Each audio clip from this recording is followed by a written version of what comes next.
नमस्कार दोस्तों, हमारी आज की इस कहानी का नाम है अपमान। इससे पहले अगर आप मेरे चैनल पहली बार आए हैं तो प्लीज़ सब्सक्राइब कीजिए। पापा, प्लीज़ ज़रा 2 किलो आलू और 1 किलो प्याज सब्जी मंडी से ले आ दीजिए। ये बैग और पैसे मैं रख जा रही हूँ। और हाँ पापा, 4 पैकेट दूध भी ले लेना। हो सके तो मुन्ना के लिए बिस्कुट भी डाल देना। ठीक है बहू, सुबह मैं घूमने जाता ही हूँ। तभी तब बता देती तो उधर से ले आता। अब दोबारा जाना पड़ेगा। पापा, खाली ही तो बैठे रहते हो ना, अगर कुछ घर का काम कर दिया करो तो क्या हो गया। बहू अपने ससुर से कहने लगी, अरे बेटा, मैंने मना थोड़ी किया है, जा रहा हूँ। वो बेटा ऊँट हो जाने के कारण थक जाता हूँ ना, इसीलिए कहा था कि सुबह बता दिया करो तो ठीक रहता है। कोई नहीं, मैं जा रहा हूँ। घर के काम में कोई थकता है क्या, बस आपको काम करने में जोर पड़ता है। नहीं नहीं, मैं जा रहा हूँ। ऐसा सप्ताह में 1-2 बार रमेश के साथ होता ही है। 75 वर्ष का रमेश नौकरी से रिटायर होकर बेटे के साथ रह रहा था है। बेटा रमेश का पूरा ध्यान रखता। बहू बेटे के सामने तो बिल्कुल चाशनी में घोली जबान से बात करती थी, पर बेटे की अनुपस्थिति में अपने व्यय भरे भाषण से रमेश को घायल करती। रमेश बेटे से भी कुछ कह नहीं पाता। उन्हें कला का कारण बनना नहीं चाहता था, इसीलिए चुप रहता। रमेश ऑफिसर रैंक से निवृत्त हुआ था। अच्छी खासी पेंशन भी मिलती थी। अपनी नौकरी कॉल में नौकर चाकर रहते, सब काम करते। खुद कोई काम किया नहीं तो उसे याद नहीं पड़ता।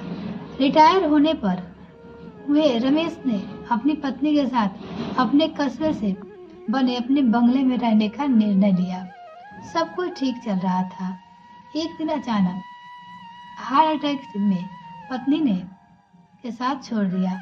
अकेला रह गया रमेश। एक दिन बेटा आया, बोला, अब मैं आपको यहाँ अकेले नहीं रहने दूंगा। अपने पापा से बोलने लगा, आप मेरे साथ रहेंगे। और रमेश को बेटा साथ ले गया। रमेश को गर्व हुआ कि उनका बेटा उसे साथ ले जा रहा है, अपेक्षित नहीं छोड़ रहा। बेटा था तो उसने रमेश की पीड़ा समझी, अकेलापन समझा और उसे साथ ले गया। पर बहू ना समझ सकी और अपने मन की बात अपने पति से कह भी ना सकी। यही कारण था बेटे के जाने के बाद कुछ न कुछ वह बान रमेश को घायल करते। रमेश समझ ही नहीं पा रहा था कि वो क्या करे। जो काम उसने अपने जीवन में नहीं किए वो तो बहू मीठा बोलकर या ताना देकर कराने लगी थी। एक दिन तो अपमान की हद ही हो गया। बहू ने कहा, बाबूजी, आज मेड नहीं है, आएगी, आपने बर्तन साफ करके रखना। वो अपने ससुर से कहने लगी।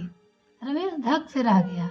पूरे जीवन पहले माँ तो बाद में पत्नी ने कभी बर्तन नहीं मंजवाए दिए थे, और अब बुढ़ापे में ये भी सही, वो सोचने लगे। रमेश घूमने गया था। चक्कर आने के कारण बीच रास्ते से वापस आ अपने बिस्तर पे लेट गया।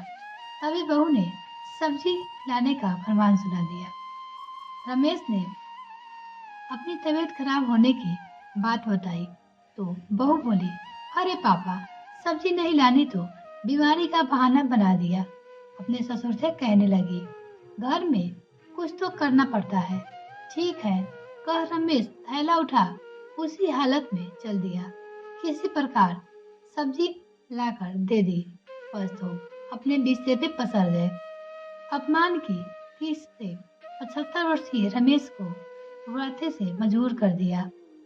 पत्नी के फोटो से सीने से लगा वो चिल्ला कर क्यों अकेला छोड़ गई, रोने लगे।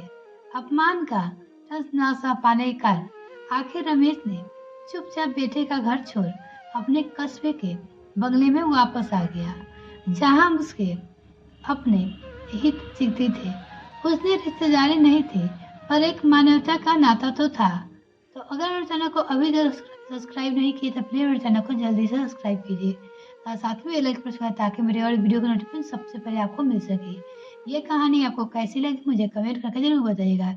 इसी तरह की कहानी देखने के लिए प्लीज़ मेरे चैनल को ज़रूर देखिएगा।